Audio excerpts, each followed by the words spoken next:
Fala galera, e aí, como é que vocês estão? Tudo bem? Cara, hoje a gente vai voltar com um quadro aqui no canal e o nome do quadro é Resenha, né? Onde eu sempre vou estar falando de algum livro e o livro de hoje é um livro muito especial para mim e é esse daqui, Jesusé, do pastor Judah Smith. E cara, eu não tenho palavras para descrever o quanto esse livro ele é importante para mim e o quanto ele foi, sabe, cara, para minha caminhada foi assim essencial. Esse livro me deu vários insights, foi o divisor de águas e me ajudou a entender muita coisa que na prática, e eu gosto muito desse livro porque ele é muito prático, de certa forma, na sua vida com Deus. E foi isso, sabe? Foi um entendimento que na verdade eu já tinha, por mais que aqui isso reforçou ainda mais para mim sobre a graça de Deus, mas ele também se tornou muito prático, então eu passei a viver muita coisa em Deus a partir desse livro. E sabe, além de bonito, né, cara, essa versão que eu tenho aqui é capa dura, então é muito bonito, ele tem, né, aqui marca a página. E, cara, meus livros sempre são todos coloridos de tanta marcação.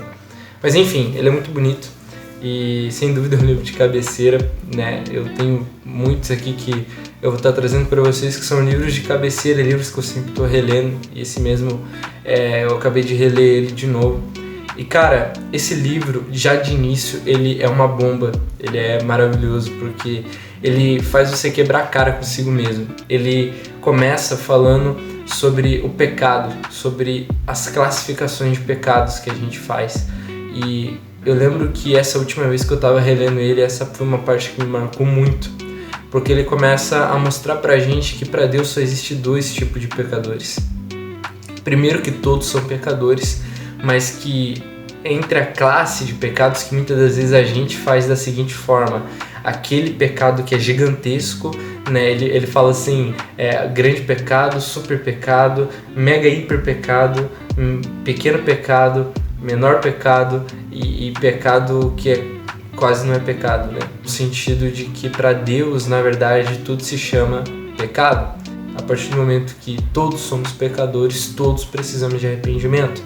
E que muitas das vezes a gente rotula as pessoas, muitas das vezes a gente classifica as pessoas por grandes pecados e a gente trata aqueles pecados aceitáveis, aqueles pecados, entre aspas, menores, como quase não sendo pecado. E a gente separa, faz uma separação entre as pessoas, entre santos e pecadores. Aqueles pecadores, aqueles que fazem aqueles pecados grandes, e os santos, aqueles que fazem aqueles pecados que são mais ou menos, que não é tão aparente, então quase não é considerado pecado. E a gente faz essas separações e essas classes de pecadores, sendo que para Deus só existe dois tipos de pecadores, e é aqueles que reconhecem que são pecadores e que necessitam de um Salvador, que não conseguem se salvar sozinhos, e aqueles que não sabem ou que se acham bons, que não têm consciência da sua própria pecaminosidade. E sabe, o autor ele mostra pra gente como que Jesus sempre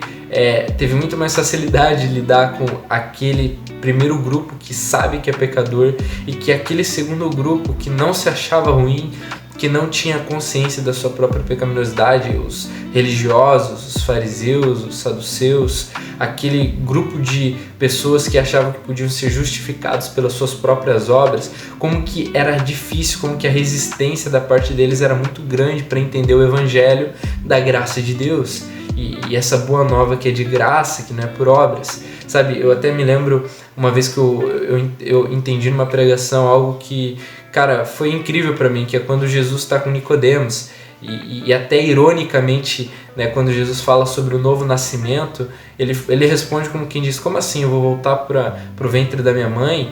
E muita gente interpreta isso de várias formas, mas é como se ele estivesse falando o seguinte: quer dizer que eu vou ter que começar tudo do zero de novo? E para ele aquilo era um escândalo. Por quê? Porque ele era um doutor na lei de Deus, ele era especialista em Deus, ele é professor de teologia, o professor dos professores. A vida inteira dele foi dedicada a Deus, à lei de Deus, a buscar conhecimento de Deus. Ele tinha uma certa bagagem a respeito de Deus e Jesus está dizendo aí: começa tudo do zero, abandona tudo isso para trás, porque você vai ter que começar do zero. Para ele é um escândalo. Agora, quando você chega para uma pessoa, uma prostituta, para um drogado, para alguém que a vida tá ladeira abaixo, tá no fundo do poço, e diz para ela, aí, você vai ter que começar do zero. É como se ela olhasse para você e dissesse assim, é possível começar do zero? É possível recomeçar? Você percebe a diferença?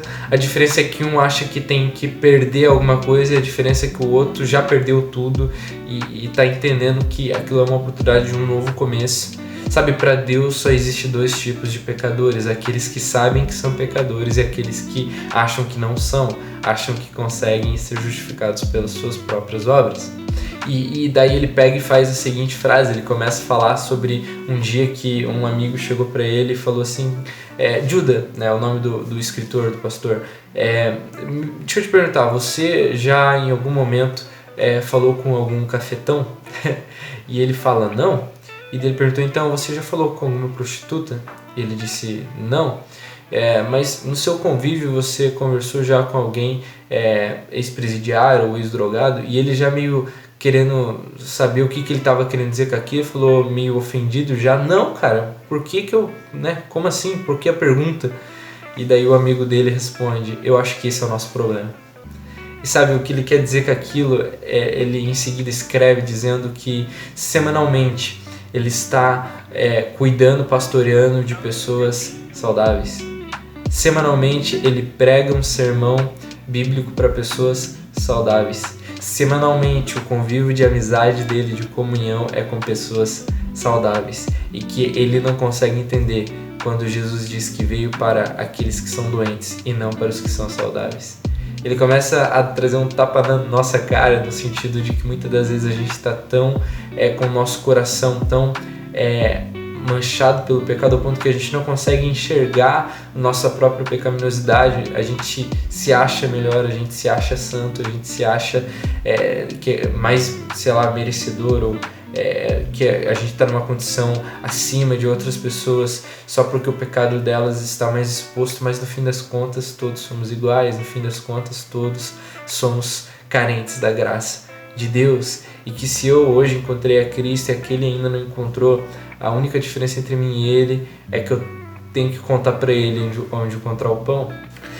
Talvez o outro e maior entendimento que mudou minha vida nesse livro, que é o principal foco, né, desse livro, né, o livro fala sobre quem é Jesus, Jesus e várias definições, mas uma definição sobre quem é Jesus que mudou completamente a minha vida, e se você me acompanha há algum tempo nesse canal, você já deve ter percebido isso, é a revelação da graça de Deus.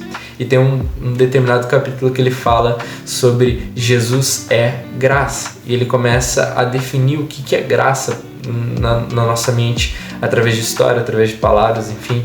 E tem um momento que ele está falando sobre a parábola do filho pródigo, que é maravilhosa essa passagem. Ele faz algumas ilustrações sobre a graça, né? Primeiro com a gente indo na terra do legalismo, um lugar onde, como num parque de diversões, onde tudo você precisava pagar e você não tinha condição nenhuma para isso. Se não me falha a minha memória, é mais ou menos nessa linha de pensamento, mas que a Graçalândia, que é a forma que ele ilustra, né, o parque de diversões da graça, é um lugar onde tudo é de graça. Só que muitas das vezes a gente olha para tudo aquilo e fala, é bom demais para ser verdade. E a gente não experimenta da graça. Enfim, ele usa várias ilustrações e é simplesmente maravilhoso. Só que tem um determinado momento que ele fala algo que é incrível. Ele mostra pra gente que a graça, né, isso é uma frase que inclusive está no livro, ele fala que a graça, algo que a gente precisa entender a respeito da graça, é que a graça não é um conceito, a graça não é apenas uma palavra que a gente encontra na Bíblia ou nos hinos que a gente canta, não é um conceito teológico, né? A graça não é apenas isso, a graça não é um tapete pelo qual a gente coloca debaixo do nosso pecado. A graça, o que a gente precisa entender a respeito da graça é que a graça é uma pessoa e o seu nome é Jesus. E qual que é a grande diferença de quando nós entendemos que a graça é uma pessoa? É que muitas das vezes quando falamos de graça, falamos do amor escandaloso de Deus, o reckless love, o ousado ou imprudente amor de Deus, né, o sentido original dessa palavra. a gente escandaliza muitas pessoas e há um entendimento falso falando que se então, né, é graça, Deus me perdoou, amém, quer dizer que eu posso sair fazendo minha vida do jeito que eu quiser, pecando, adoidado e tá tudo bem. E esse é um entendimento muito errado da graça, na verdade, é um falso entendimento, porque quando nós entendemos de fato que a graça, a consequência contrária é essa, né? Martinho Lutero já dizia que a graça que não salva, a graça que não muda a minha vida não salva a minha alma. Então tem que ter uma diferença na minha vida, tem que ter um antes de Cristo e um depois de Cristo a partir do encontro com a graça de Deus, com a pessoa da graça, meu encontro com Jesus. E sabe, ele começa a ilustrar pra gente a seguinte forma: quando nós entendemos que a graça de Deus é uma pessoa, é impossível a gente abusar da graça. É impossível a gente querer abusar da graça, porque assim como eu tenho alguém que eu amo, minha mãe, meu pai, algum amigo íntimo seu, talvez a sua esposa, não sei, alguém que você ama, alguém que você se relaciona, você ama, cara, faz sentido só porque essa pessoa te perdoou de uma burrada gigantesca que você fez, você pensar logo em seguida, cara, já que ela me perdoou, quer dizer que eu posso fazer de novo que ela vai me perdoar? Não faz sentido. Você percebe que quando é um sistema, a gente pode achar um jeito de burlar o sistema? Você percebe que quando a gente está falando de uma doutrina, a gente pode tentar achar uma outra interpretação bíblica para dizer que aquilo ali está equivocado? Você percebe que quando é apenas um conceito, a gente pode tentar mudar o conceito daquilo? Mas quando falamos que a graça é uma pessoa, cara, não tem como abusar da graça, não tem como querer. Eu questiono mais se a pessoa realmente teve um encontro com a graça. Porque se a pessoa entendeu errado, ela pode acabar fazendo tudo errado. Mas se a pessoa ela tem um verdadeiro encontro com a graça de Deus, é impossível continuar vivendo da mesma forma. Porque é alguém que me amou primeiro, então eu quero amá-lo de volta, eu quero entregar minha vida em gratidão àquilo que ele fez por mim. Sabe, esse livro foi simplesmente extraordinário para mim. E eu não tenho como explicar, eu acho que toda vez que eu leio essa frase, de tudo que ele diz nesse livro e de tudo que a gente aprende sobre Jesus, mas eu acho que a verdade que mais mudou a minha vida foi entender que Jesus é graça. Talvez seja dessa forma que eu completaria essa frase. Comenta aqui embaixo nos comentários como é que você completaria a frase. Esse é inclusive o título do livro, né? E eu espero que essa leitura possa abençoar muito sua vida. E é isso, pessoal, espero que vocês gostem e até o próximo vídeo. Comenta aqui se você quiser alguma outra resenha de algum livro e eu vou estar trazendo aqui para vocês, tá bom? Abraço, falou, valeu!